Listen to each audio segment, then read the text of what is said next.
pode um peixe vivo viver fora? Vamos lá. Pode.com. Pode. Começando mais um Pode.com com Lucas Matos na bateria, Velho Marlon no contrabaixo, Nino Bessa no piano, grande Nino. Hoje aqui ele está substituindo Adriano Moraes, que está lá na Europa. Deve chegar semana que vem. Se ele não chegar, a gente vai contratar Nino para continuar no lugar dele, que eu tô gostando ali do swing do piano. A idealização do Pod é de Luciano Suede, Adriano Moraes, que é o pianista e um dos idealizadores do Pod, e eu dando pitaco. Um pitaco que eu vou dar agora é dizer um poema, coisa que eu gosto. Poema em linha reta para esse cidadão, esse grande atleta que está aqui na minha frente, que fez sucesso na Bahia, no Brasil e no mundo através do futebol. Nunca conheci quem tivesse levado porrada. Todos os meus conhecidos têm sido campeões em tudo. E eu, tantas vezes reles, tantas vezes porco, tantas vezes vil. Eu, tantas vezes irrespondivelmente parasita, indesculpavelmente sujo. Eu que tantas vezes não tenho tido paciência para tomar banho.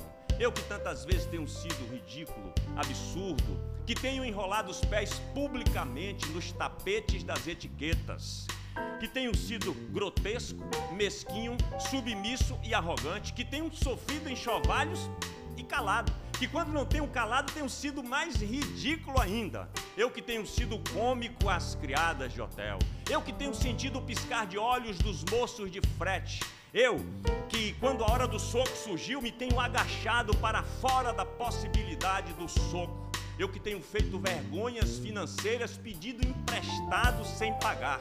Eu que tenho sofrido a angústia das pequenas coisas ridículas, eu verifico que não tenho par nisto tudo neste mundo. Toda a gente que eu conheço que fala comigo nunca sofreu enxovalho, nunca foi senão príncipe, todos eles príncipes na vida. Ah, quem me dera ouvir de alguém a voz humana que confessasse não uma infâmia, mas uma covardia, que contasse não uma violência, mas uma covardia. Não, são todos o ideal. Quem há neste largo mundo que me confesse que uma vez foi vil? Ó, príncipes, meus irmãos, arre, estou farto de semideuses. Onde é que há gente no mundo? Então sou só eu que é vil e errôneo nesta terra? Poderão as mulheres não os terem amado. Podem ter sido traídos, mas ridículos nunca. E eu, que tenho sido ridículo sem ter sido traído, como posso eu falar com os meus superiores sem titubear? Eu que tenho sido vil, literalmente vil, vil no sentido mesquinho e infame da vileza. Como pode um peixe vivo viver fora? Pode.com. Quem canta isso é Adriano, né? Aí eu tô aqui improvisando, deu certo, né? Encaixou de alguma forma aí, né, Marlon? Ficou lindo. Ficou lindo? Então pronto, se você aprovou. Bom, eu tô aqui diante desse atleta que eu sempre fui fã, na minha vida inteira. E, bom, a gente vai conversar agora e você vai saber mais sobre a vida dele. Emerson Ferretti, bem-vindo aqui ao Pod, Emerson. Obrigado, Jackson. Primeira vez que eu sou apresentado com um poema lindo de Fernando Pessoa. Muito obrigado pelo convite, é um prazer estar aqui. Maravilha, grande Fernando Pessoa, né? Grande pessoa. Então, vamos começar um pouco sobre você, né? Você que tem uma carreira assim de sucesso, uma carreira brilhante. Vai fazer aniversário daqui a 2 dias, né? Sábado você está inteirando mais um ano de vida. Exato. Emerson, aqui eu gosto de perguntar sempre um pouco a respeito da origem da pessoa, para a gente compreender, né, melhor quem é a pessoa. Então, uma pergunta básica que o ser humano carrega, e eu acho que durante toda a existência, né? Quem eu sou, de onde eu vim, para onde eu vou. Então, fale um pouco assim da sua infância, da sua origem, seus pais, seus avós, sua convivência na infância, o que você puder falar para a gente é importante. Uma dessas é difícil, né? Para onde a gente vai é difícil, mas o que já passou, né? Que já é história, a gente pode contar, sim. Eu sou gaúcho, nascido em Porto Alegre, criado em Porto Alegre, né? De uma família pequena, né? Porque pai, mãe e um irmão apenas mais velho, 2 anos do que eu. E a gente viveu sempre juntos, né? Meus pais, graças a Deus, ainda vivos. Meu pai com 84, minha mãe com 80 anos. Maravilha, benza a Deus. Né? E eu muito feliz por isso, né? Por esse presente ainda de tê-los ainda vivo. E o meu irmão que seguem lá em Porto Alegre. Eu que ganhei o mundo por conta do futebol.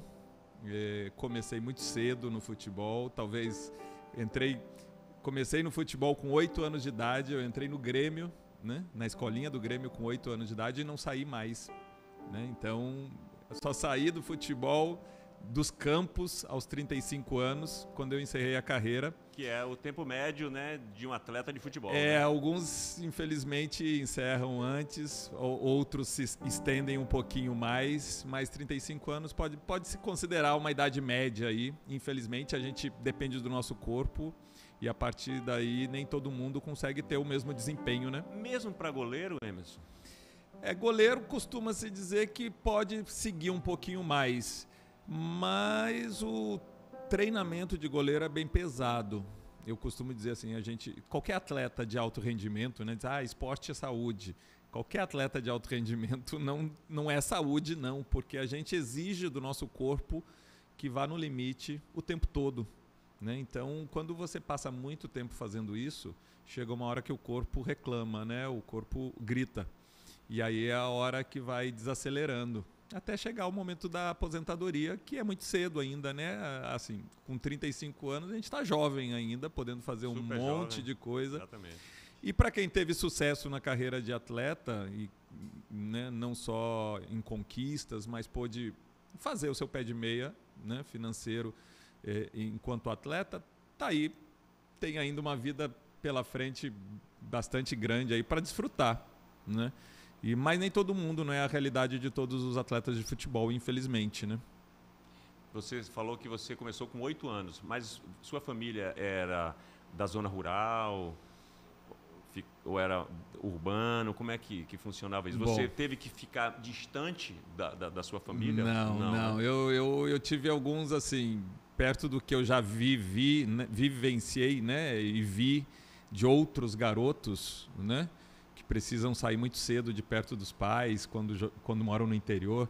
Como eu nasci na capital e vivi na capital, né, meus pais, sim, quando eram pequenos, eles nasceram no campo, mas próximo a Porto Alegre, num município chamado Viamão, que é 10 quilômetros de Viamão, é Grande Porto Alegre, né? Mas eles, quando casaram, foram para Porto Alegre e aí eu e meu irmão, a gente nasceu em Porto Alegre e isso ajudou bastante a começar cedo no Grêmio, né?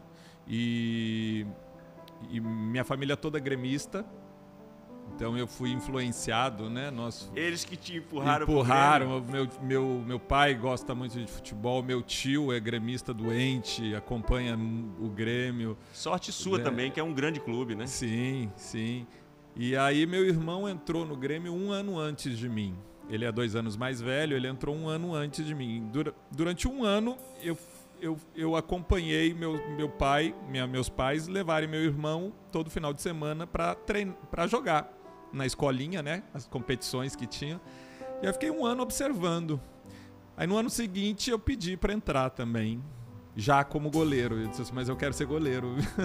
Já definiu isso. Na verdade, Jackson, eu nunca gostei assim de jogar futebol com os pés, de ficar correndo atrás da bola para lá e para cá. O que me fascina, e graças a Deus existe essa posição dentro do futebol, né?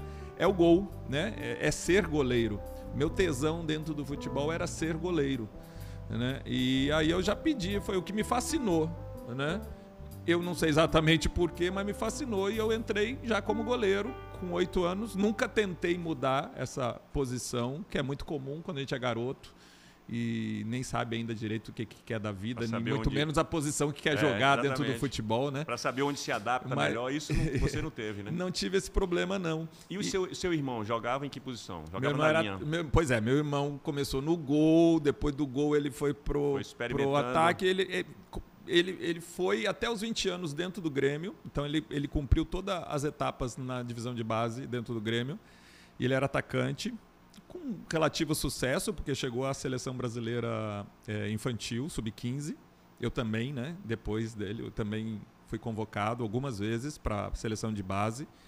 Mas ele, nos últimos 2 anos, naquela época, você ia até os 20 anos na base e depois que ia para o profissional, né? Ele, nos últimos 2 anos, não teve muito sucesso jogando e aí não subiu para o profissional do Grêmio, tentou em alguns clubes menores lá e não deu certo também, abandonou muito jogo. Com 21 ele já tinha abandonado, desistiu, né? Ele também gostava de uma farrinha, né? Sim. E a gente precisa, o futebol exige muito você abdicar de muita coisa, né? E são os melhores anos, né? A juventude, a adolescência. E ao mesmo tempo você precisa se cuidar, precisa se preservar, dormir cedo, né? Muitos garotos não conseguem equilibrar isso e são tentados pela farra, né? Exato, né? Compreensível, mas acabam aí negligenciando o lado atleta. E aí as coisas não vão... Paga caro. Paga caro, exatamente. Caro, né? O sonho, né? Acaba o sonho não dando certo. E você jogou quanto tempo no Grêmio? Eu entrei com 8, passei todas as categorias de base. Com 17 anos eu já estava no profissional do Grêmio, já era o terceiro goleiro do time profissional. Numa época que assim, goleiros jovens não eram aproveitados, né? Porque tinha uma máxima naquela época. Vamos lá, eu nasci em 71, então a minha base no Grêmio toda foi na década de 80. Então se achava que goleiro tinha que ser experiente para entrar no time. Só que experiente era a idade, 24, 25, 26 anos. Quando que você ganha experiência a partir das vivências, né? Quanto antes você começar a jogar, mais antes você fica experiente, né? Mas existe os times não colocavam os goleiros jovens. Mas eu subi muito cedo para o time profissional. Isso me ajudou muito, porque eu estreiei no time profissional do Grêmio com 20 anos. E quando eu estreiei, eu já estava treinando, acostumado com o que era o futebol profissional, né, há 3 anos. Há 3 anos. Então eu não senti Tinha uma experiência a mudança de... Porque é diferente a velocidade do jogo, a força do jogo, né, a dinâmica do jogo, do profissional para a base. Mas como eu já treinava todos os dias há 3 anos, eu não senti. Tanto é que quando eu estreiei, foi um jogo do Campeonato Gaúcho, em 91, eu fui eleito o melhor do jogo, tive um certo destaque no jogo. No seu primeiro jogo? No meu primeiro jogo. Já começou bem. Já comecei bem e não saí mais do time. E voltando aí, assim, naquela época os goleiros jovens era muito difícil entrar. O Tafarel começou a quebrar isso no vizinho, no Inter, né? Que o Tafarel iniciou no Inter. O Tafarel é 5 anos mais velho do que eu. E ele que começou a quebrar isso, porque ele era muito jovem, começou a jogar no Inter e foi muito bem. Talvez isso até tenha dado assim, um incentivo aí para o treinador do Grêmio na época poder apostar em mim, né? E me colocar. E eu fui o primeiro goleiro que o Grêmio formou em casa na sua base, porque até então todos os goleiros que o Grêmio tinha, que subiam da base para o profissional, nenhum deles tinha vingado. O Grêmio nunca tinha tido um goleiro titular da sua equipe principal feito em casa, sempre contratava. Eu fui o primeiro que entrou e ficou. E por incrível que pareça, a partir de mim, não por minha causa, mas a partir de mim, sim, o Grêmio se tornou uma fábrica de goleiros, porque veio Danley, veio Murilo, veio tantos outros, Fernando Praz, tantos outros que passaram, Marcelo Groi, tantos outros que passaram depois. O Grêmio começou a fabricar goleiro na década de 90, mas começou comigo. Eu me sinto muito orgulhoso, né, de ter sido o primeiro. Não foi por minha causa, mas eu abri as portas. Mas também não deixa de ser, porque, né, viram que a prata da casa, né, que era possível investir na prata da casa, nos goleiros mais jovens, né, e acreditar e apostar, né? Exatamente. E aí foi minha história. Eu tive na seleção brasileira, sub-15, sub-20, eu disputei um Mundial sub-20, né? A gente foi vice-campeão mundial em 91. E isso para mim também tudo experiência, né? Assim, já me destacando, muito jovem, já me destacando, né? Então, quando eu entrei no time principal, eu já tinha uma experiência aí boa aí de seleção brasileira, de várias competições na base. Então, assim, você sempre foi um atleta de sorte porque, sei lá, não pegou algumas dificuldades que muitos jovens, garotos enfrentam, assim, né? Voltando à sua pergunta, né? Exatamente, eu me considero um privilegiado por quê? Porque eu era de Porto Alegre, então isso facilitou para eu ir treinar. Meus pais, eu não era do interior, eu não precisei me afastar da família para tentar o sonho, né, de ser jogador de futebol. E eu tive uma família que sempre apoiou, que também não é a realidade, não era a realidade de muitos pessoas, né? garotos, né? Aquela coisa que o futebol ainda tinha gente que marginalizava o futebol, né? E é muito comum também os garotos que querem ser jogadores, eles desistirem de estudar por conta do futebol. E aí os pais, logicamente, que não aceitam, né? Por causa do futebol, larga o estudo. Né? E isso é um perigo, porque não se sabe se vai dar certo com o futebol, e se não der certo lá, você não tem o estudo também. Mas eu tive uma família que sempre apoiou, e eu consegui levar também os estudos. Eu gostava de estudar, isso também ajudou muito, né? Me ajudou muito. Eu gostava de estudar, e eu levei... Eu, com 17 anos, também já estava dentro de uma faculdade, lá em Porto Alegre. Uma idade boa também, né? Eu aproveitou bem, né? E eu só abandonei os estudos quando eu estreiei como goleiro titular do Grêmio, e aí era difícil, exige, né? Exige muito mais tempo, né? Exatamente, ser o goleiro do Grêmio e ainda estudar, né? Aí ficaria muito puxado realmente, aí eu tive que optar, e logicamente que eu optei pelo futebol. Quando está disputando um campeonato, então, né, é muito intenso ali, exato, né? E você viaja muito, concentra muito. E aí sorte sua também, porque você estudar até os 17 anos já lhe dá uma base, até, né? os 20. Até os 20? Eu cheguei, Então eu só não me formei naquela época, hoje eu sou formado, mas naquela época eu não me formei porque eu optei. Quando eu estreiei no Grêmio, no time principal, eu optei e abandonei, mas eu já estava na faculdade há 3 anos já. E assim, independente de qualquer coisa, Emerson, é importante a pessoa estudar, né? Sim. Mas numa carreira de jogador de futebol que é curta, é importante ele estudar, porque daqui a pouco acaba, ele não joga mais e aí ele tem que continuar com alguma profissão ligada ao futebol que seja, mas que, né, não vai explorar mais o atleta, né? Perfeito, somente. Jackson. É o que a maioria dos garotos não entendem, né? Eles apostam no futebol e aí deixam de estudar, mal sabendo que, mesmo que dê certo o futebol, é importante você ter o estudo, porque a partir do momento que você consegue começar a ter sucesso dentro do futebol, você começa a dar entrevista, você começa a participar de programas, e você precisa saber falar, você precisa saber se posicionar, né? Você vira um exemplo para tantos garotos, para tanta gente. E aí, se você não tem um mínimo de estudo, de uma postura, a sua imagem fica prejudicada, né? E eles não entendem isso, e assim, mesmo durante o processo que você precisa ser jogador, né, tem muitas questões que é importante você entender. E se você não tem um mínimo de estudo e um mínimo de conhecimento, fica difícil. Você acaba colocando sua vida nas mãos de terceiros, dos empresários, né? E aí que é o perigo. Se você não entende nada, você fica na mão de outra pessoa que ali, se for uma pessoa competente e honesta, ótimo. Se não for, você corre riscos, né? Sem contar que existe o pós-carreira, porque você acaba aí 30, 35 anos parando de jogar. Uma vida pela frente. E aí fica o vazio. Muitos jogadores entram, inclusive, em depressão quando param de jogar, porque fica um vazio, estão acostumados a acordar todo dia e ir para o treino, ir para o clube. E de uma hora para outra não tem mais isso. Não tem mais nada, né? E aí não sabe fazer mais nada, não tem um outro negócio, não tem um conhecimento, e alguns vão começar a buscar isso depois. Aí fazem uma faculdade, é muito comum fazer educação física, né? Fazem uma faculdade, alguns tentam ser treinadores, enfim.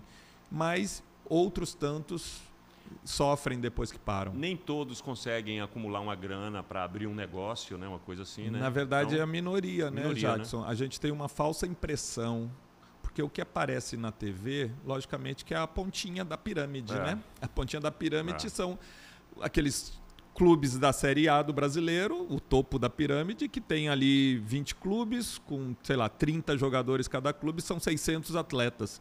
Só que o Brasil tem, sei lá, quase 20 mil atletas. Então você tem 1.000 atletas com um certo destaque, com salários altos, né, e realmente muito altos, mas é uma minoria.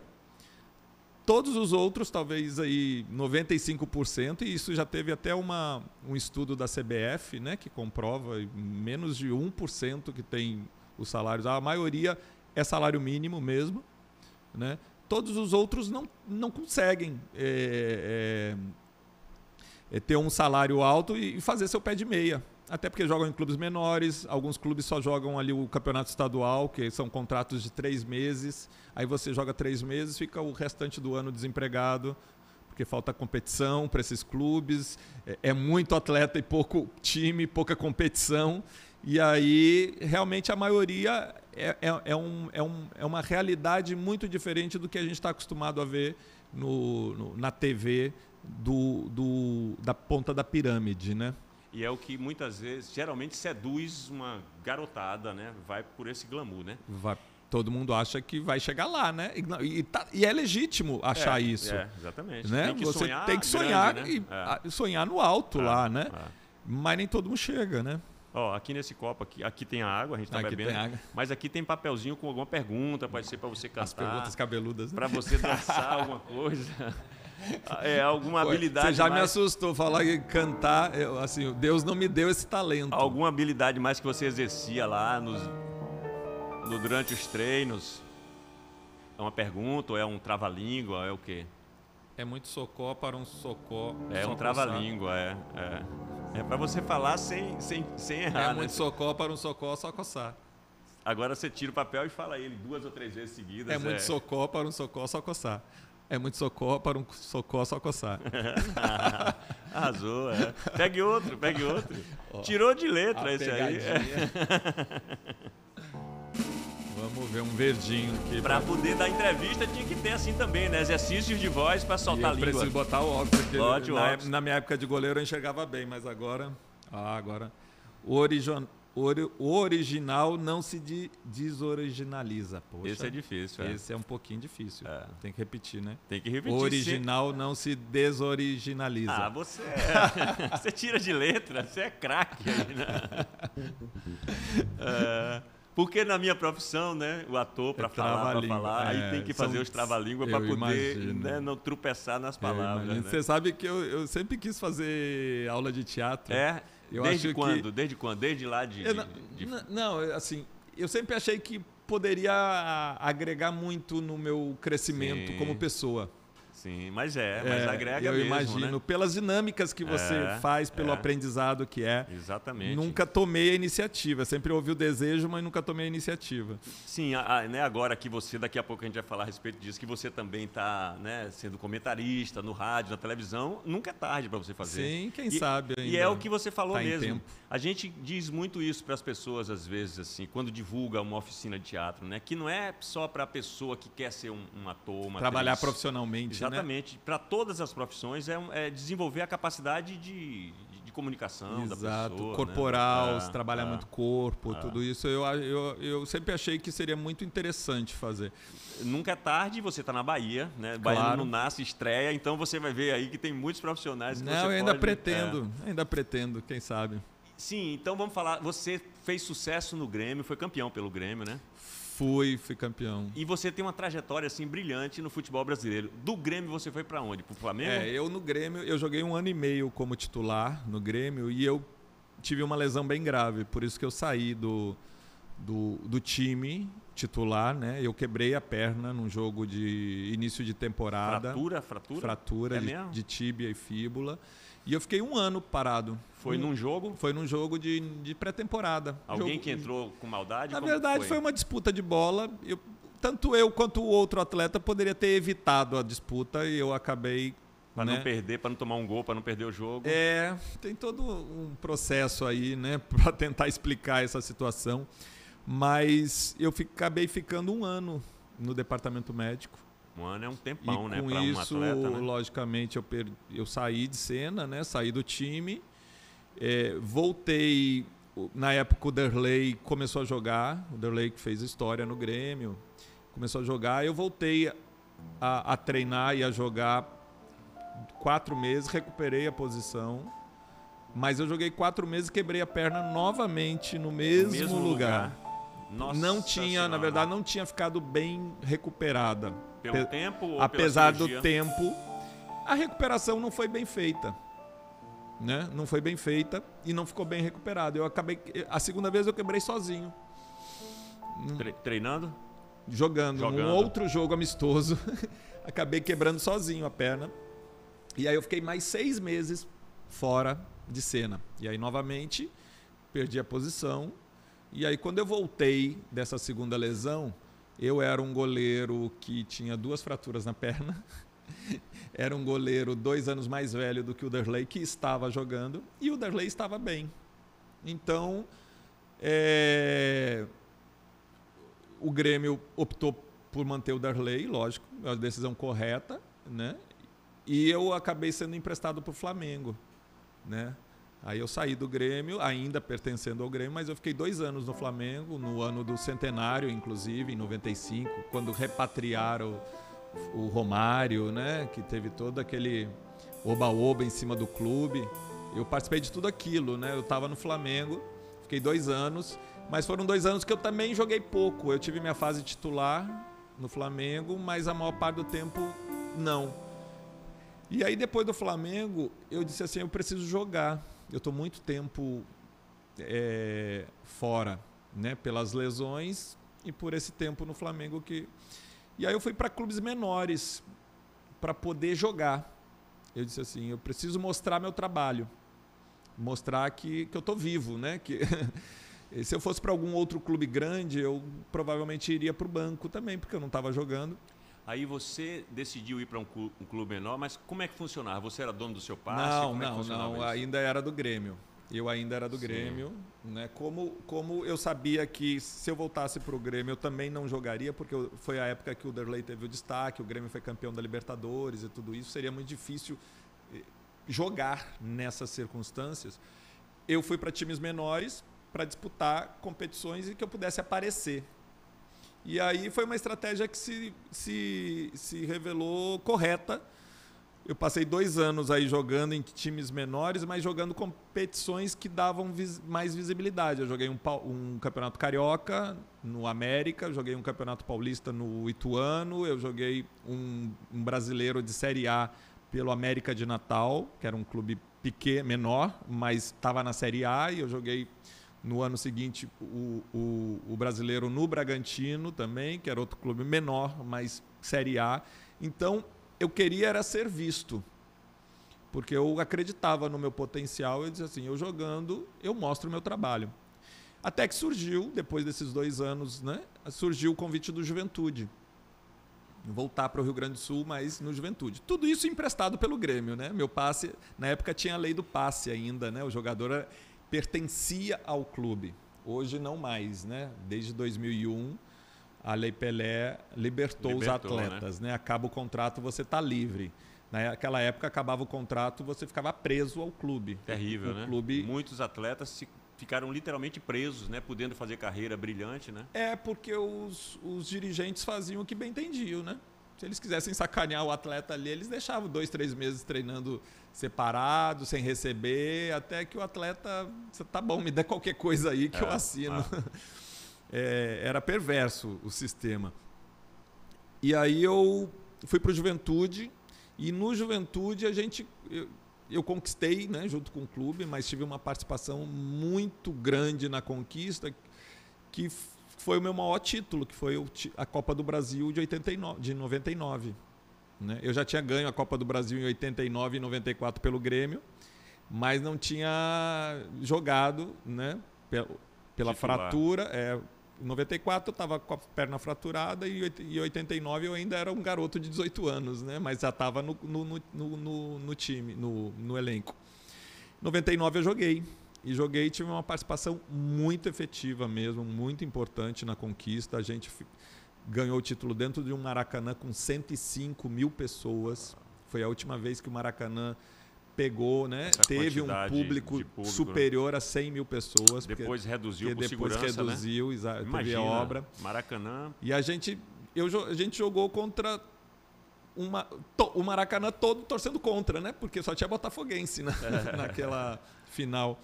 E foi 0-0, porque a gente jogava pelo empate e eu fui muito bem no jogo, né? Também. Então foi um maior título e, assim, ali foi uma redenção. Diz assim, pô, o Hemerson voltou. Aquele Hemerson do início da carreira de seleção brasileira voltou a jogar em alto nível. Voltou a ser... Foi um ano maravilhoso para mim. Tanto é que no final daquele ano eu tive 6 propostas de 6 clubes diferentes. E acabei parando no Bahia. Foi aí que eu vim pro Bahia, né? E aí fiz história aí no Bahia, foram 6 anos, né? Uma história que os baianos conhecem bem, né? Até porque na Copa do Brasil o Juventude cruzou com o Bahia nas quartas de final e eu também tive uma participação muito importante no jogo que deu a classificação pro Juventude e eliminou o Bahia. Então ali o Bahia já viu você, né? Já viu, tanto é que foi me buscar no final do ano, né? E até hoje a torcida lembra muito, marcou muito aquele jogo negativamente para a torcida tricolor, porque eles imaginavam que passando o Juventude, o Bahia seguiria até o título da Copa do Brasil, né? E eles me culpam por não ter ganho. E assim, na verdade, eu era só mais um dentro do Juventude, mas eu fui muito bem no jogo. Foi pros pênaltis a decisão e eu peguei pênalti na decisão. Ah, pegou pênalti. E aí pega pênalti, é um gol, né? É um gol, exatamente. Né? Aí marcou muito a minha atuação, né? E isso foi... E aí veio pro Bahia e Bahia foi a paixão à primeira vista, né? Tanto minha pelo clube, a torcida comigo, foi muito bacana. E foi um outro momento que eu, dentro da minha carreira, que foi um dos maiores, que foi 2001, que eu considero assim o último grande ano do Bahia, pelos títulos que conseguiu, mas a gente ficou em 8º no Campeonato Brasileiro, que foi a última vez que o Bahia ficou entre os 10 primeiros da Série A do Brasileiro, foi em 2001. E eu fui eu conquistei, né? Porque a gente era avaliado todo jogo, eu conquistei a bola de prata, que era o prêmio de melhor goleiro do Campeonato Brasileiro. Então eu fui o melhor goleiro do Brasil em 2001, jogando pelo Bahia. Né? Então foi uma conquista pessoal, mas que... Tanto é que foi a última. De lá para cá também nenhum atleta do Bahia ganhou. Foi eu e Preto naquele ano, foram 2 bolas de prata, né? Que o Bahia ganhou. De lá para cá não teve mais ninguém. Então, assim, foi um ano maravilhoso para o Bahia. Campeão do Nordeste, campeão baiano, quando ainda valia muito ser campeão estadual. 8º no Brasileiro, 2 atletas na Série A. Foi um ano para a torcida se orgulhar. E para mim, outra conquista maravilhosa, né? Ser eleito o melhor goleiro do Brasil, com todas as feras jogando aqui. Rogério Ceni no São Paulo, Marcos no Palmeiras, na época de grandes goleiros, Dida no Corinthians, Júlio César no Flamengo, todos os grandes goleiros estavam aqui, né? E eu superei todos, né? Jogando pelo Bahia, o que me deixa mais orgulhoso ainda. Que maravilha. E aí você está aqui desde essa época que você não abriu mão mais de dessa terra. São 22 anos, eu tenho o maior orgulho ganhei o título de cidadão soteropolitano em 2009 da Câmara de Vereadores. Eu tenho o maior orgulho porque para mim foi um sonho, foi um sonho alcançado. Desde que eu cheguei aqui eu queria, né, ser reconhecido e ganhei isso. E foi a terra que eu escolhi para viver, né? Eu já amava a Bahia antes de vir para cá. Do jeito que foi a minha história aqui, só fez eu, né? E do jeito que eu fui acolhido pelo povo baiano, só fez eu me apaixonar mais ainda. E né? assim, não só jogou pelo Bahia, como jogou pelo Vitória, os 2 grandes times da Bahia, né? Foi assim, eu nunca, enquanto goleiro do Bahia, eu nunca imaginei, né? Fosse jogar no Vitória. Fosse jogar no Vitória. Até porque eu virei uma referência no Bahia. O ídolo, uma referência. Mas as circunstâncias... Como é que foi? Como é que aconteceu de você ir pro Vitória? No final de 2005, a gente acabou sendo rebaixado. E aí a diretoria do Bahia sinalizou, né, de diversas formas que já não queria que eu seguisse. Eu percebi isso, né? E aí quando eu percebi que já não me queriam, não a torcida sempre gostou muito, mas quando eu percebi que dentro do clube já existe um movimento assim, eu disse, talvez seja a hora de sair, né, procurar. E aí a gente conversou, acertou a saída, e logo depois o Vitória veio me procurar, justamente eles tinham também caído para a Série C, veio me procurar propondo, valorizando e propondo que eu fosse o líder dentro de campo dessa retomada, né? Na volta do clube.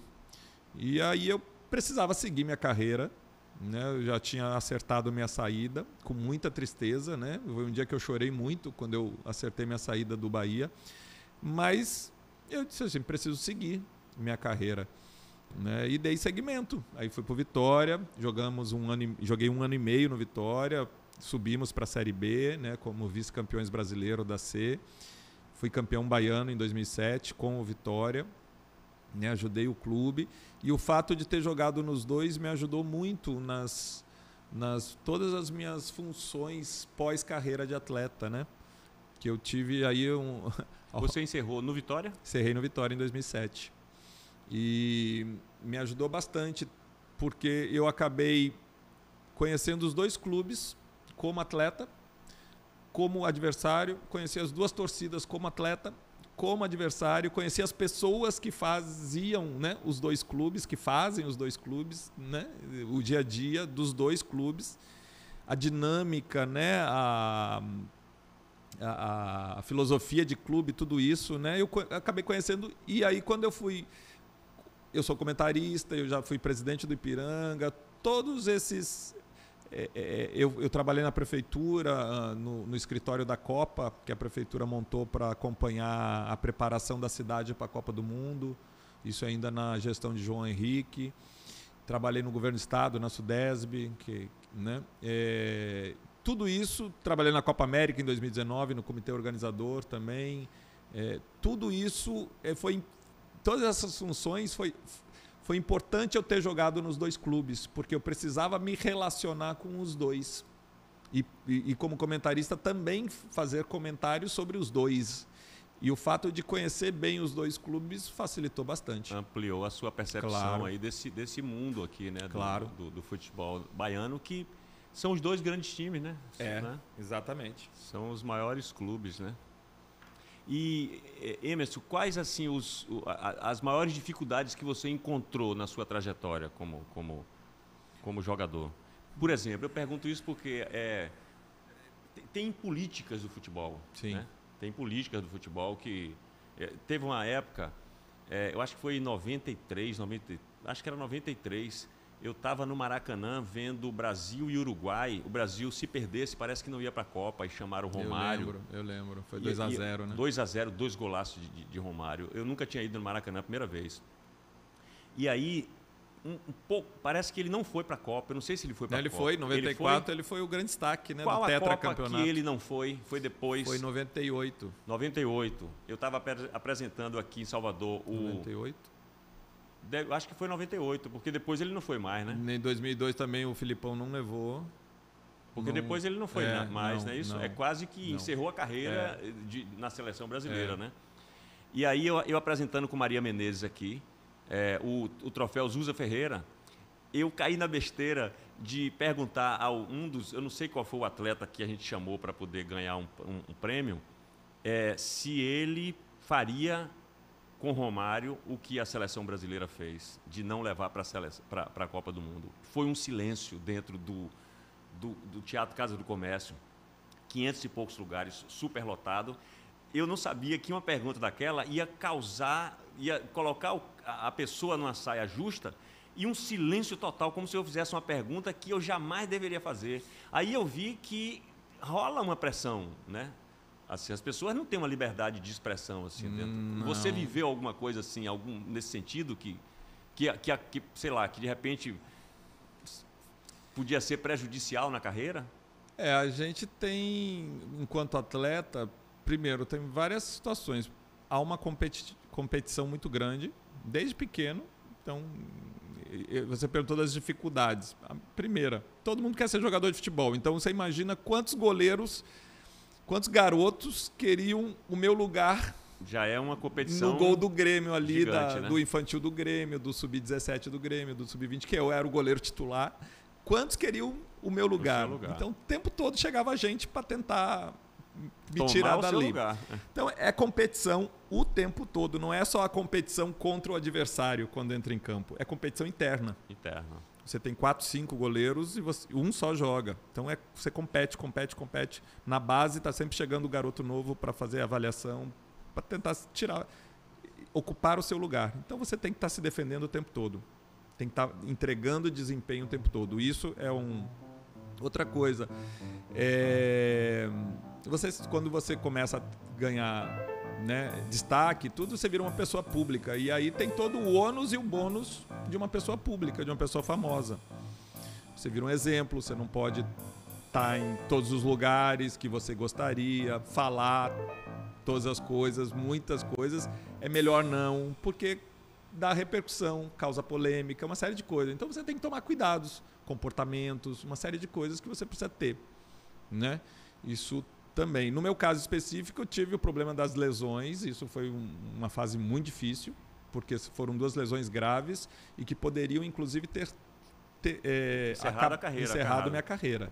Quando você falou, eu lembrei também de Ronaldo Fenômeno, que teve uma lesão no gravíssima. Joelho. Aquela imagem dele correndo e a perna dobra. Exatamente. E ainda foi possível ele voltar e competir, né? Em alto nível. Eu também. Né? Eu consegui voltar jogar em alto nível, tanto é que voltei, fui campeão. Exatamente. Com Sua Juventude, carreira ascendeu a vim partir pro Bahia, daí, fui melhor goleiro do Brasil. Já tinha quebrado a perna, né? Eu quebrei com 21 anos. Então... Também a sorte de ser jovem, porque a recuperação... apesar de não ter a primeira vez não ter ficado legal, né? Mas na segunda resolveu. A segunda veio para resolver de vez, né? Então isso também existe essa coisa das lesões, né? Que é uma constante e que podem realmente atrapalhar, né? A carreira de atleta. E também tem os interesses todos por trás do futebol. Né? Eu fui um atleta que nunca tive empresário e isso me atrapalhou bastante, porque a gente sabe que às vezes um empresário bom, um empresário forte que tem entrado em alguns clubes facilita a vida. Você nunca quis? A gente era uma outra época também, né? Década de 90, início dos anos 2000, né? O futebol hoje já mudou muito e hoje os garotos de 14, 13 anos todos já têm empresário, já tem gente que cuida da sua carreira fora de campo, né? Naquela época não era tanto assim. Até você conseguia jogar sem um empresário. Mas, assim, eu nunca procurei porque eu ficava muito desconfiado de entregar minha vida profissional na mão de alguém, né?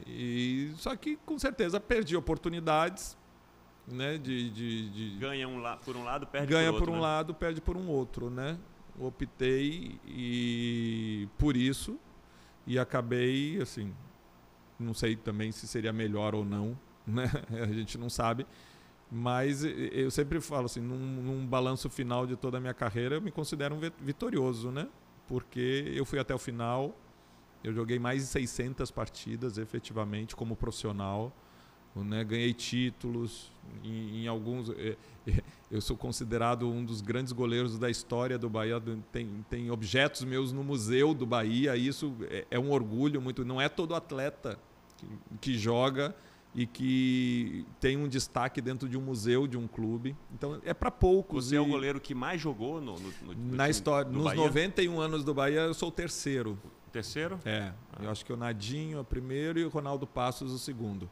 Eu joguei 274 partidas, eu sou o terceiro que mais vestiu a camisa do Bahia.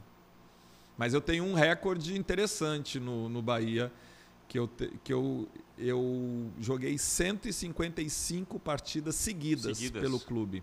Foram mais de 2 anos jogando todas as partidas absoluto, do clube, né? Sem sair por motivo algum, seja por cartão, seja por lesão, seja por deficiência técnica. Joguei mais de 2 anos, todas as partidas do clube. Só um craque, né? Só explica isso o nível mesmo. Né?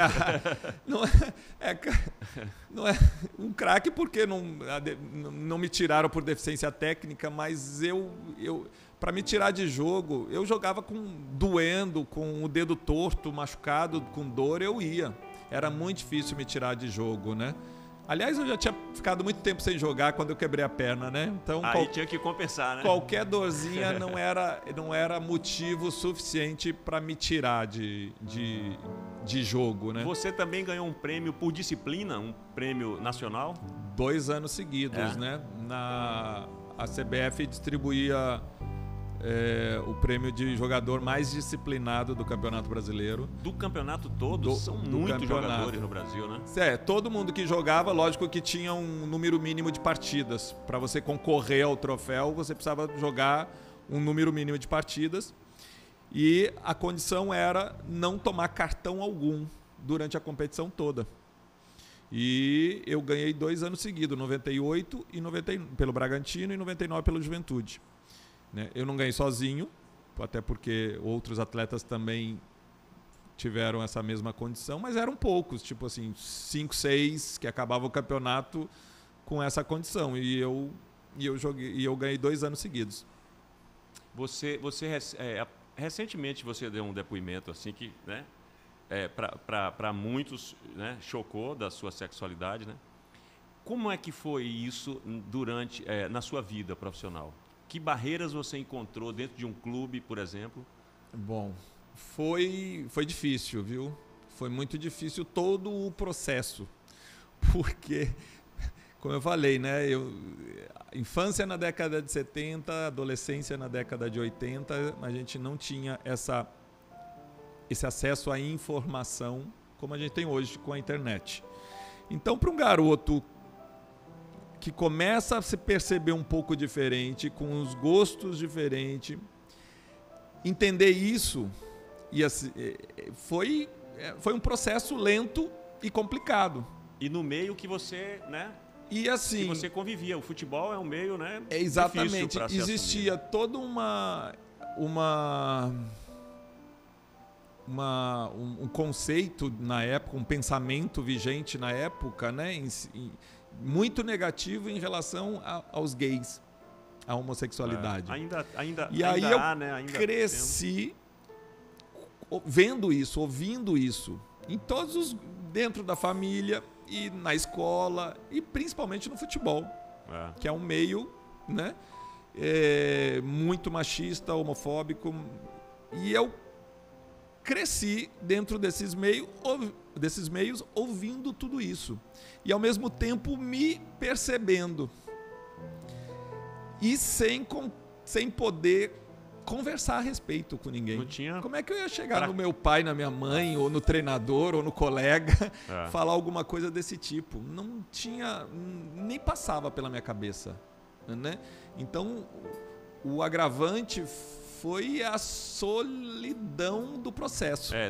A palavra que eu estou pensando aqui, você contando aí, é a solidão de um ser humano que não tinha a quem recorrer. Não tinha quem recorrer e não tinha conhecimento do que era exatamente. Só ouvia coisas negativas a respeito, né?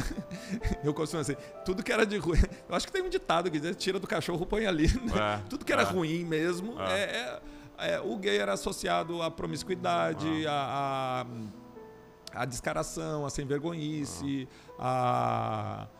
naquela época, no início do final dos anos 80, a AIDS, né, quando surgiu. Enfim. Como se não fosse digno, uma pessoa digna, exatamente, de respeito. Inferiorizado, era inferiorizado. E aí eu morria de medo que alguém descobrisse. Porque na minha cabeça, se um descobrisse... Já ia sair dizendo para todo mundo. Ia sair dizendo para todo mundo. E não era nem minha carreira. A minha carreira acabaria, mas a minha vida acabaria, porque seria uma rejeição, né? Isso na minha cabeça, de garoto, de adolescente. Então eu passei minha vida toda tendo que me proteger, tendo que me esconder, né? Literalmente, me esconder, me proteger, sem poder falar com ninguém, né? Sem poder falar com ninguém mesmo. E por isso que foi doloroso essa solidão, né? Aí eu gostava, assim, ia pro futebol, gostava de ser goleiro, mas o dia a dia do futebol para mim era complicado, porque eu não me encaixava nas conversas, né? Eu sempre ficava deslocado, né? Mas ao mesmo tempo já estava completamente inserido dentro do futebol, né? E precisava seguir. Então, usei como armas... Era um esporte que você curtia, você gostava? Eu amava ser goleiro. Eu desenvolvi um talento, eu amava ser goleiro. E teve que conviver com uma ignorância mesmo, exato, né? No entorno. Que era o pensamento da época. Ainda tem. O futebol, muito, eu costumo dizer, eu acho que é um dos últimos redutos, que é porque a sociedade está mais aberta hoje, né? Os tempos mudaram, as informações aí estão aí. A homossexualidade era doença até, eu acho que 89, 90 ou 91, assim, que foi tirado, né, da classificação como doença, né, pela OMS. Né? Então, hoje em dia, a informação ajuda muito, né? Mas naquela época não. E aí, logicamente, por eu, já muito jovem, começar a ter um destaque dentro do futebol, o assédio também começou muito forte, né? E aos 20, 21 anos eu já sabia, né? o que eu queria, assim, e o assédio era grande e eu não casei, não aparecia com namorada, e isso começou a surgir comentários, né? Então a fama sempre me perseguiu durante a carreira toda justamente por isso. Pô, um cara... jogador de futebol, né? Famoso. Bonito, né? Assediado. Né? Inteligente, porque, né, tinha... Como eu falei, sempre estudei, sempre, né, me destacava, inclusive, por isso. Pô, o que acontece? Então, os comentários sempre tiveram. E eu sabia que falavam. E isso me doía bastante, né? E isso, como era isso dentro de um clube, por exemplo? Eram as brincadeirinhas por trás. Eu acho engraçado que era sempre de uma forma muito covarde, porque na frente não falavam nada, né? Mas isso, assim, era ruim para você nas relações, eu digo, profissional mesmo? Eu acho que sim. Eu mesmo tomei um posicionamento de defesa. O que era a defesa? Eu falo, inclusive, no podcast, né? Quando que foi a entrevista que eu abri, né? Aliás, em mais de 100 anos de futebol no Brasil, foi o primeiro atleta de alto nível que fala abertamente, né, sobre o assunto, e foi essa a minha motivação. Eu disse assim, eu acho que está na hora de a gente jogar luz sobre isso. Eu não sou o único, não fui o único. Existem tantos outros que muita gente que não sabe. sofrem e ainda garotos que vão sofrer do mesmo jeito que eu. E assim, eu falando, talvez a gente consiga ajudá-los de alguma forma, né? Que amenize esse sofrimento. A ideia é essa, é chamar a atenção dos clubes, chamar a atenção da sociedade, chamar a atenção da CBF, né?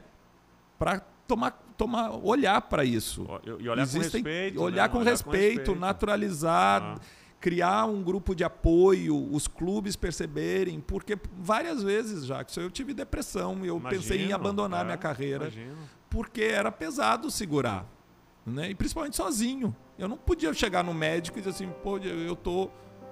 Desculpa o termo, mas eu tô... Eu ia dizer um palavrão aqui, mas minha cabeça não tá legal. Nada, eu já ia perder de cara, ia perder meu lugar no time. Perdia, com certeza. Porque, você não tá bem, tchau, sai. Porque isso é fraqueza, e era ainda considera fraqueza. Tá com depressão, é fraco. Fraco não pode jogar futebol. Essa é a lógica, e é cruel a lógica. Porque não só o gay que tá ali tem problemas, tanto os outros jogadores são seres humanos. E tem que ser um guerreiro, né? Não pode. E eles são cobrados, fraqueza, nós, os atletas, nós somos cobrados de desempenho o tempo todo. É uma competição interna, é uma competição contra o adversário, é uma competição o tempo todo, precisa entregar desempenho. Toda quarta e todo domingo que entra em campo. E aí você não pode brigar com a esposa, você não pode estar com algum problema, o seu pai doente, alguma coisa que deixa aqui, você está fraco, sai do time. Não existe esse cuidado. Não existe esse cuidado. Existe o interesse do que você pode entregar como desempenho. Então eu chamo a atenção, falando sobre o assunto, sobre isso. Quantos atletas, quantos garotos sofrem falou, né? E podem, inclusive, ter seu desempenho prejudicado. Exatamente, pela solidão, como você falou, né? Pela solidão, pela condição, né, de homossexual dentro do futebol. E aí eles perdem e o futebol perde. Os clubes podem perder um grande atleta, um grande jogador, que pode, inclusive, gerar receita, já que a lógica hoje é títulos negócio. Para os clubes, né? Negócio, dinheiro, a lógica do futebol, né? Pode gerar, inclusive, receita. Eles podem perder por uma falta de cuidado com a saúde mental dos atletas. E quando que você começou a ver que era hora de você, né, abrir o jogo para poder fazer um papel social, né? Na verdade, eu nunca pensei também em falar isso publicamente, até porque não havia nem a necessidade. Para quê? Eu já joguei, mas é um ato político também, né? Sim. E eu fui procurado várias vezes. Todas as vezes que algum jornalista queria fazer alguma matéria sobre o assunto, me procurava, né? E eu sempre recusei falar, nunca quis. Mas aí eu fui procurado antes um pouco da pandemia pela Joana de Assis, que é uma jornalista do Globo Esporte, do GE. E que ela estava exatamente querendo... Né? Ela é uma pessoa, assim, um coração gigantesco, já fez outras matérias de outras situações, assim, ela que denunciou lá o assédio, o abuso dos ginastas, né? Que é outra coisa terrível, né? No exatamente. mundo do esporte, né? Então ela tem um olhar muito humano, né? E ela começou a buscar e procurar as pessoas para tentar fazer uma reportagem sobre o assunto. Eu, de cara, fui reativo em falar, né, na matéria, mas desde o início eu me coloquei muito à disposição e muito aberto com ela. Contei minha história, abri toda a situação, assim, no intuito de ajudá-la a construir, mesmo eu não querendo participar, sim. Mas ajudá-la a construir. Então a gente teve horas e horas de conversa, muitos. Aí veio pandemia, ela também teve filho, mas a gente não deixou de conversar. Então foram 2 anos e meio de conversa com ela, até, assim, ela me trazia também muitos relatos de outros atletas, de treinadores também, que ela conversava, preservava os nomes, mas conversava comigo, e aí eu disse assim, e aquilo ali foi me incomodando, né? Quer dizer, a sua atitude não é só por você, né? Não, eu não tinha necessidade de falar. De mudar uma situação. Eu né? disse assim, eu posso, exatamente, tanta gente sofre, alguém tem que botar luz nesse assunto. Alguém tem que falar isso. Alguém tem que ter coragem. Alguém tem que ter coragem, né? E aí eu comecei ainda... A decisão foi talvez a decisão mais difícil da minha vida, né, de falar, porque era falar publicamente para o mundo, né? Porque hoje você fala para o mundo, de uma coisa que durante 50 anos eu escondi. E de uma hora para outra você fala numa reportagem do Globo Esporte que vai para o mundo. Que o mundo vai saber. Que o mundo vai saber. Eu disse assim, meu Deus do céu, vira assim de uma hora para outra completamente. Mas eu disse assim, não, eu acho que eu posso deixar um legado fora de campo. O que eu fiz dentro de campo, o legado meu profissional está lá, é história, já fiz. Mas fora de campo eu acho que eu posso contribuir para o futebol evoluir, eu posso contribuir para a sociedade evoluir. Daí a gente volta para aquela conversa inicial da importância do estudo, né? Para o atleta, né? Porque aí lhe dá uma consciência, lhe dá uma autonomia, lhe dá um pensamento, né, seu, né? E também não só o estudo, né, o conhecimento, mas o autoconhecimento. Sim. E aí eu trago a importância também da ajuda profissional, de terapia, né? Que são 20 anos que eu faço. Depois que eu vim para a Bahia, eu falo assim, eu repito a música, né? A Bahia me deu régua e compasso. Realmente, a vinda para a Bahia mudou muito a minha vida.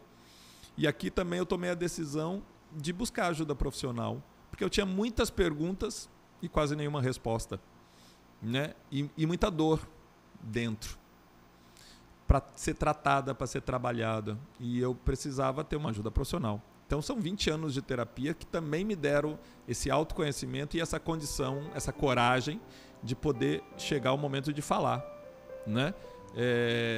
De passar uma mensagem, né? Então não foi só o estudo, foi um conjunto de coisas. Sim. Que chegou nesse momento, a maturidade, o estudo, o autoconhecimento, né? A reflexão que você fez durante esses anos todos, né? Exatamente. Tudo isso vem maturando para chegar nessa... E aí eu falei mesmo e assim, Jackson, a repercussão e o acolhimento o apoio foi maravilhoso. Eu estou surpreso, né? Eu disse assim, eu vou tomar umas pedradas, eu vou ser mais acolhido, com certeza, mas eu vou tomar umas pedradas. Pedrada nenhuma chegou até em mim, não chegou. Se jogaram, não passou perto. Mas foi incrível. E assim, quanta gente me mandou mensagem parabenizando pela coragem, falando o quanto minha fala foi e é inspiradora para tanta gente. E quanta gente se identificou. Se identificou comigo, com as situações que eu relatei. Muita gente, tanto é que muitos se abrem para mim, começam a conversar e contar os dramas também, né? E eu faço questão de atender a todos, de responder a todos nas redes sociais, né? Mas é porque existem muita gente que se identificou, porque não só atletas, não, mas em outras profissões, em outras áreas, gente que ainda enfrenta esse medo de falar para a família. Né? E aí vive uma vida dupla, vive morrendo de medo, como eu vivia, né? Lá, né? Então, eu ainda assim, vivia morrendo de medo, mas era famoso ainda, né? Tinha que tomar um cuidado gigante, porque muitas... E você fala aí, por exemplo, na minha profissão, eu sou ator, tem atores que não podem assumir também, porque fazem papel de galã, vai perder, vai de repente... Perder papéis. Papéis, né? A fama me atrapalhou. Eu sei de treinadores, de clubes que não quiseram me contratar, né? Por conta disso. Né? Então me atrapalhou bastante isso. Né? Mas é um preconceito que está na cabeça dessas pessoas. E é isso que assim, a gente hoje está falando abertamente para ver se muda isso, essa ideia. E desconstruir, que eu acho muito importante isso, Jackson, desconstruir algumas máximas. Né? Primeiro, futebol é para homem. Gay é homem. Gay não tem virilidade para jogar futebol. Tem sim. Quem disse, né? Eu, todas as vezes que precisei ser viril, eu fui. Entendeu? Então eu sou um exemplo que desmistifica já isso daí. Uma outra coisa é que se eu contratar um jogador gay, vai criar um problema, um constrangedor dentro do vestiário. Não é eu assim. Joguei, durante quase 30 anos eu frequentei vestiário, eu nunca criei problema nenhum, em clube nenhum. Quer dizer, desmistifica tudo isso. Entendeu? Assim, importante você tá falando isso, né? Porque você já passou, a sua fase de jogador já passou. Você está falando aqui para os jogadores que estão aí e os que poderão vir. Sim, os garotos que... Quantos garotos já desistiram de jogar futebol porque perceberam que o ambiente é hostil? Pois é. Para um gay. Quantos? Então frustraram o seu sonho de ser um jogador porque disse assim, não vou aguentar. É um tabu, Emerson, que ainda existe. Né? Sim. Assim, é bem melhor, como você falou, do que há 20 anos atrás. E assim, também... A sua sorte de você poder falar nesse momento assim, né, em que a gente vive um momento em que o planeta está todo conectado. Então, você dá um depoimento aqui, ele é para o mundo todo. Ele reverbera. Então, reverbera. Assim, e encoraja muita gente. Encoraja muita gente. Até se alguém vai se pronunciar contra, que a gente ainda vê que ainda existe muito, né? Mas é mais claro, é mais visto, né? Não só aqui, né? No mundo inteiro, né? Exato. Esse é o legado que eu posso deixar fora de campo, né? Ajudar nessa evolução, né? Da sociedade, do futebol. O futebol precisa evoluir nessa questão. E como é que você se vê agora? Assim, você tirou um peso, né? Que Sim. você carregava, né? Você tirou um peso. Como é que você se vê agora, assim, você... a gente estava falando aqui antes de começar, né, o pod, que a carreira de um jogador de futebol é relativamente curta, né? O cara ainda jovem já é velho para o futebol, né? E aí tem que continuar. Você encerrou a carreira como atleta, mas depois você foi fazer um trabalho no Ipiranga. Isso. Certo? Eu fui presidente do clube. Presidente do clube? Sim, eu ainda faço, né? Porque eu sou vice-presidente do Conselho Deliberativo. Não estou mais na linha de frente de trabalho quando eu era presidente. Que eu fiquei 8 anos trabalhando mesmo para evitar que o clube fechasse as portas, né? Um clube tão tradicional, tão importante para a Bahia Esportiva. Estava numa situação bem complicada. E a gente conseguiu. O clube está vivo. O clube está tendo sua sede reformada. Está com perspectivas boas para o futuro. Né? Só que eu não estou mais na linha de frente de trabalho lá. Eu estou acompanhando um pouquinho mais na retaguarda. Né? Eu não deixei o futebol. Né? Desde 2008 até hoje eu trabalho como comentarista. Sempre surgem coisas ligadas ao futebol. Né? Eu não deixei dou aula, às vezes, de gestão esportiva, dou palestras. Né? Então, tudo relacionado ao futebol. Na verdade, eu tenho uma gratidão tremenda ao futebol, porque fez parte da minha vida o tempo todo, a minha vida toda, e me deu tudo que eu tenho. Né? Eu viajei o mundo, conheci pessoas, vivi tanta coisa bacana. Né? Você jogar dentro de um Maracanã com 105 mil pessoas só 20 e poucos atletas tiveram naquele momento, né? Já teve outras situações, mas poucas pessoas no mundo tiveram esse privilégio, né? E hoje não é possível mais. E hoje não mais, né? Então, eu vivenciei muitas coisas interessantes, né? Conheci pessoas, enfim, que só o futebol dá. Então, eu fazendo primeiro uma gratidão e também tentando retornar, né? De alguma forma, o que o futebol me deu, né? E aí, jovem, porque, né, encerra a carreira jovem, né, com uma vida pela frente, e você é comentarista esportivo. Isso. É uma tendência assim de alguns jogadores técnicos, você não pensou? Nunca. Nunca, por quê? Nunca pensei. Eu acho que eu não tenho talento não para técnico e nunca pensei na possibilidade, nem de técnico, nem de treinador de goleiro. A área técnica, na verdade, nunca me chamou a atenção. Eu sou formado em administração, pós-graduado em gestão esportiva. Esse ano ainda fiz um curso de especialização em gestão esportiva com futebol interativo. E eu gosto muito mais da área de gestão, né? Tanto é que eu virei presidente do Ipiranga, enfim. Eu gosto mais dessa área.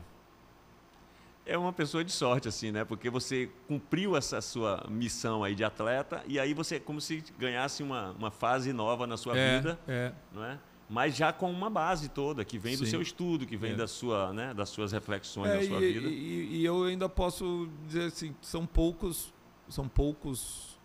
pessoas que podem falar do futebol com a propriedade que eu tenho. Por exemplo, fui atleta, gestor esportivo e imprensa. Então eu vejo o futebol, eu vivenciei o futebol de muitos ângulos, 3 maneiras diferentes, né? Fui de players diferentes, né? Dentro do contexto, né? Sim.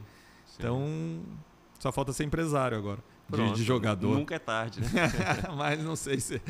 Então, nunca foi também uma... Aqui nesse estúdio que a gente está, né, conversando aqui. Eu já fui torcedor, eu era torcedor do Grêmio também. Ah, é? Era quando era garoto, né?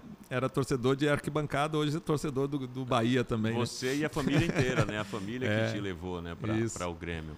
A gente tem esse estúdio aqui, que a proposta aqui da XC Filmes, né, de Adriano, é abrir para alguns podcasts aqui. Eu estava falando isso com você antes, né? De repente você pensar em alguma coisa de esporte, né? Sim. A porta está aberta. É bom saber, já conhecer a estrutura toda. Aliás, parabéns. É legal a estrutura, muito né? Boa. Bonita, que tem de mais moderno aqui. Então eu creio assim que a XC está de porta aberta para você. Junto. A banda acompanha.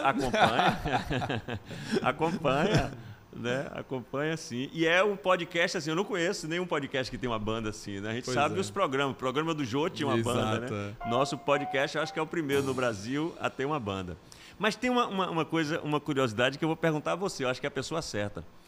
É impressão minha, a gente conversava antes e eu queria ser jogador de futebol. Eu saí de Itabuna, interior da Bahia, minha mãe chorando na rodoviária, eu fui para São Paulo com 17 anos para ser jogador, passei 40 dias e voltei e sou ator, né? O Brasil, não sei se eu estou certo, não tinha uma tradição de grandes goleiros. Até uma determinada época lá, quando eu queria ser jogador de futebol, 78, 82, né, 1982 tudo, tinha 2, 3, sei lá, 4 grandes goleiros de nível, sei lá, internacional, né? Nunca foram, assim... Bom, continua a pergunta. Aí eu tenho a impressão que depois de um tempo, eu não sei exatamente em que ano, em que década, o Brasil passou a ter como se tivesse treinadores de goleiros que não eram brasileiros, eu não sei se que passamos a ter alguns grandes goleiros que o Brasil não tinha, né? Por exemplo, tinha falhas assim, isso é da minha memória, viu, Emerson, de torcedor, né, que queria ser jogador. Tinham falhas em alguns fundamentos de sair para pegar a bola no ar, na cabeça do atacante. Tinha alguns fundamentos que eu lembro que o Brasil pecava. Se a zaga não barrasse, né, algum ataque, estava sujeito a ser gol. E depois isso mudou e o Brasil tem goleiros para competir com o mundo. Virou referência, né? O que não acontecia com jogadores de linha, que nós sempre fomos os melhores do mundo, né? Exato. Onde é que mudou isso aí? E você foi no ponto, eu vou falar. Vou, inclusive, contextualizar historicamente. Perfeito, né? Quando maravilha. começou isso. Antigamente, até aí a década de 80, né? Pois é, mesmo os melhores goleiros brasileiros, quando comparados com os goleiros internacionais, eles ficavam atrás, não tinham destaque nenhum. Exatamente. Né? Inclusive aqui na América do Sul, sempre os goleiros argentinos, principalmente, né, eram os goleiros, né, que tinham um destaque maior, né, eram referências. O que aconteceu no início dos anos 90? Até então, a função de treinador de goleiro era ou inexistente ou então era negligenciada. Por exemplo, os clubes pegavam lá um ex-atleta que chutava bem na bola, por ter sido jogador, e ia lá treinar os goleiros. Sim. Né? Ou então o treinador que treinava os goleiros. Então não existia um trabalho específico de qualidade. E aí no início dos anos 90 começou a aparecer essa figura do treinador de goleiro especializado nisso. Brasileiro mesmo. Brasileiro. Não teve sempre influência, brasileiro. Não. Foram os brasileiros que começaram a se especializar e assim, até o início dos anos 90, o treinador de goleiro ou o atleta que treinava os goleiros, por exemplo, nem viajava com a delegação. Por exemplo, ia jogar no interior, campeonato estadual, ia jogar no interior, o treinador de goleiro não acompanhava, não ficava, né, fazia o trabalho só nos treinamentos, ficava. Né? Era uma figura assim que não importante dentro não se dava do muito contexto. A importância que deveria, né? Exatamente. Aí no início dos anos 90 começaram a se especializar e aí eles começaram também a ganhar espaço dentro do clube. Começaram a frequentar as viagens, acompanhar mais de perto, ganhar importância dentro da comissão técnica.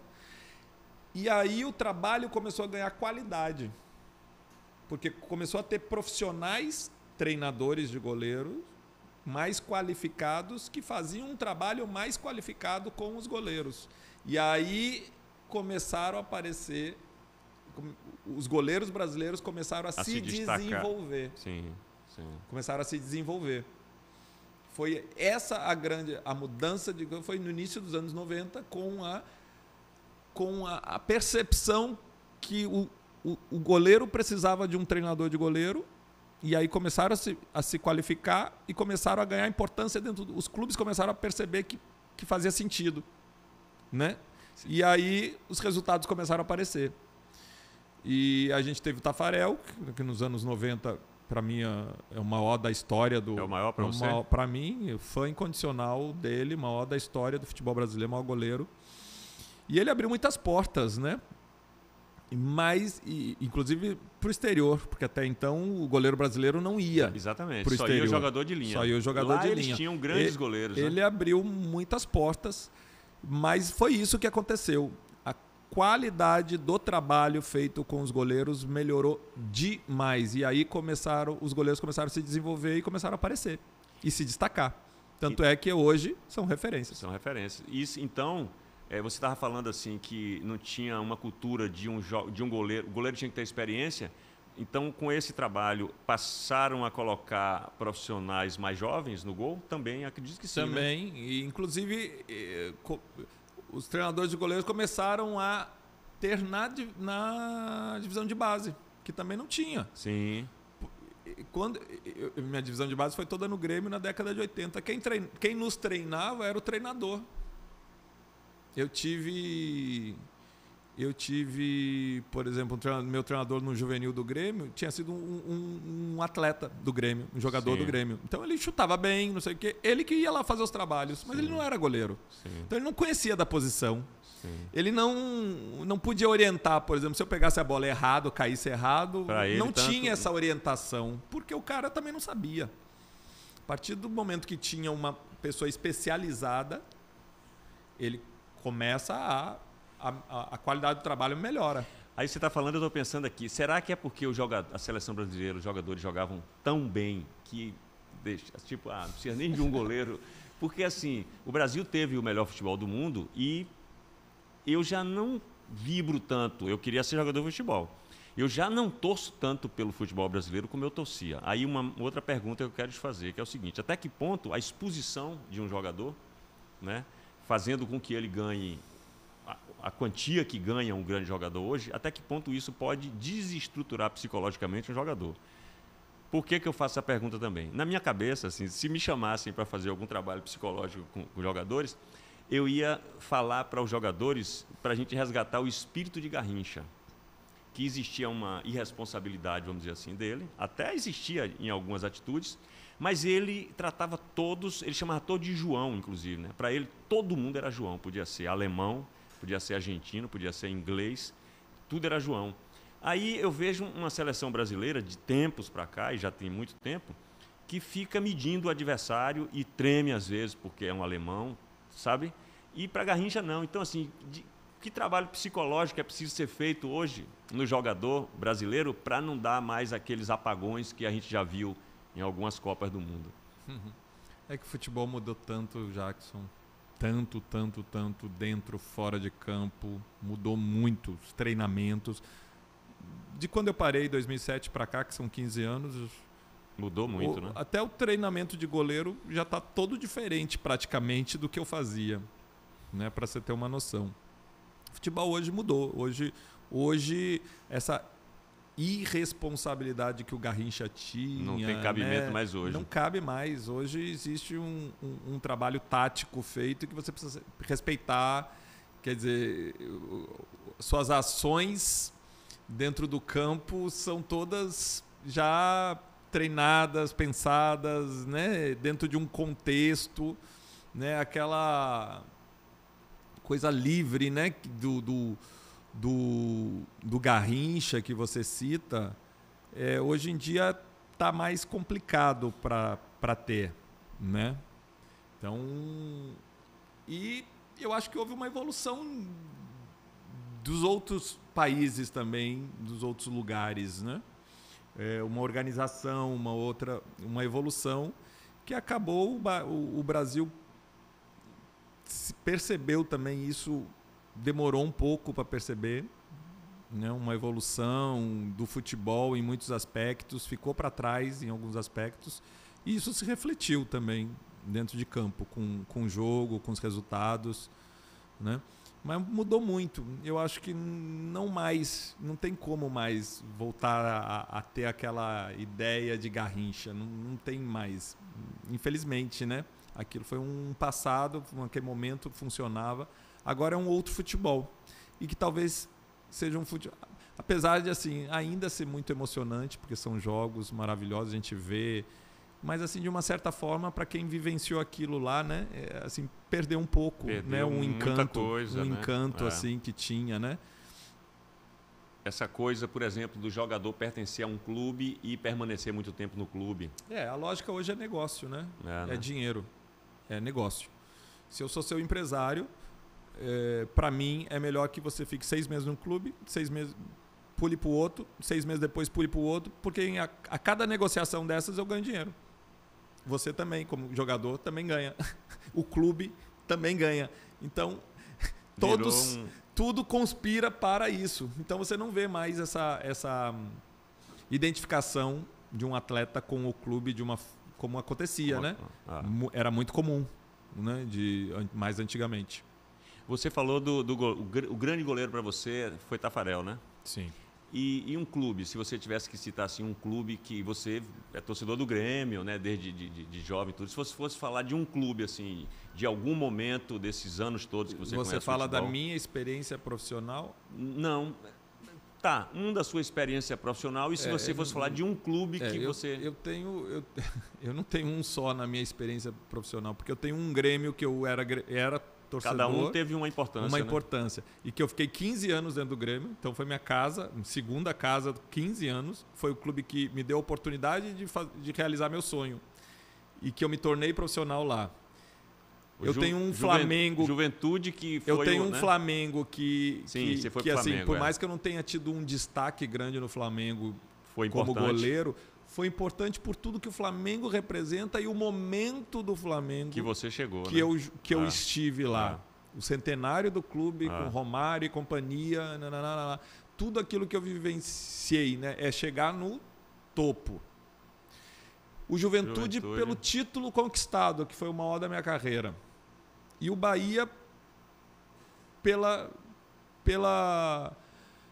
minha história, o que eu construí no clube e o que eu me tornei dentro da história do clube, o reconhecimento que eu tenho.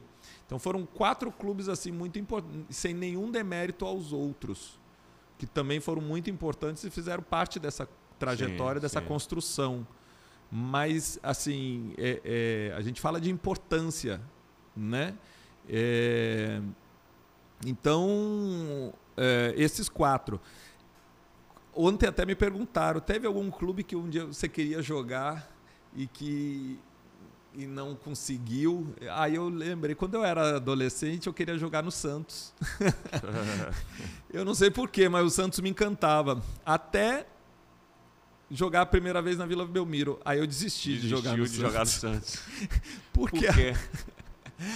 Porque a Vila é um alçapão tão grande que eu fiquei imaginando assim. Imagina eu, goleiro do Santos, e numa má fase. A torcida fica em cima aqui. Eu disse assim, eu goleiro do Santos, e numa má fase, o pessoal vai me pegar pelo cangote aqui, ó. E não tem como jogar nessas condições. Tá eu disse quase assim, dentro de campo, nossa, né? Aí eu disse assim, gente, eu acho que não é uma boa não jogar no Santos. Porque ali é... Mas eu tinha um encanto pelo Santos, né? E o Santos teve um goleiro que, quando eu tinha 14, 15 anos, me encantou muito, que foi o Rodolfo Rodrigues, né? Que era da seleção uruguaia e teve uma fase no Santos maravilhosa. E eu, naquela época, adolescente, 14, 15 anos, querendo ser goleiro e vendo ele brilhar no Santos. E era uma época que tinha mais goleiros estrangeiros aqui do que hoje, né? Alguns... Pois as grandes referências, os grandes goleiros eram de fora, né? Quando vinham, né? Porque eram goleiros considerados melhores. Hoje já não precisamos tanto por conta do que você falou, da preparação de goleiro. Apesar de os goleiros de fora também... Emerson, a gente está aqui já, não sei nem quanto tempo a gente está conversando, essa conversa está boa, mas eu quero saber de você também, um jogador de linha. Quem você destaca assim eu joguei com tantos, né? Assim, que tiveram um destaque gigantesco. Eu joguei com o Renato Gaúcho, eu joguei com o Romário, né? Com tanta gente boa. O Romário é um cara que eu posso... Porque eu convivi 2 anos, joguei também muitas partidas contra, né? e treinei com... Ele é fora de série. Grande assim, jogador, né? Com qualidade diferenciada. A gente falando ali daqueles 2 gols, né, dele na seleção contra o Uruguai, eu nunca tinha visto ali no Maracanã, assim. Parecia um toureiro, cara que sabe se posicionar. E assim, eu tenho uma admiração também fora o Taffarel, que eu tive um prazer, uma honra de uma partida jogar contra o Taffarel. Na minha vida, que para mim foi um orgulho, apesar de ter perdido o jogo de 3-2, mas foi uma honra jogar contra ele.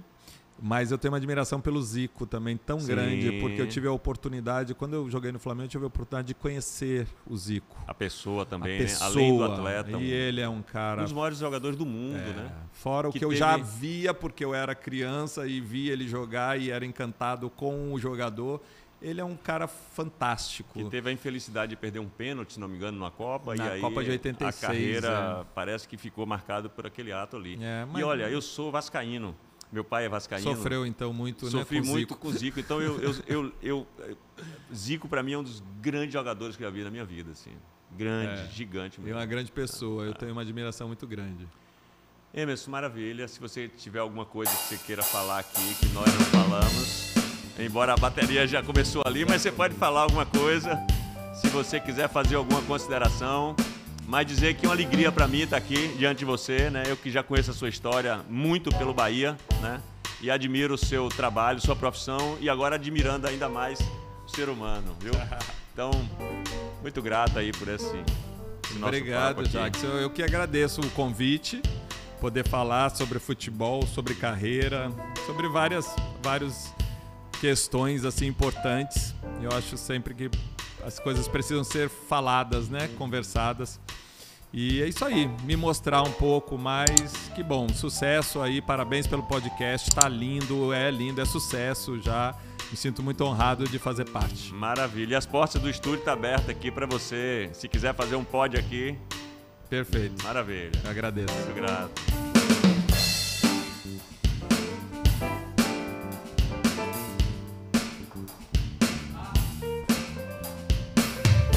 Como pode um peixe vivo viver fora? Pod.com. Como pode um peixe vivo viver fora? Vamos lá. Pod.com. Pode.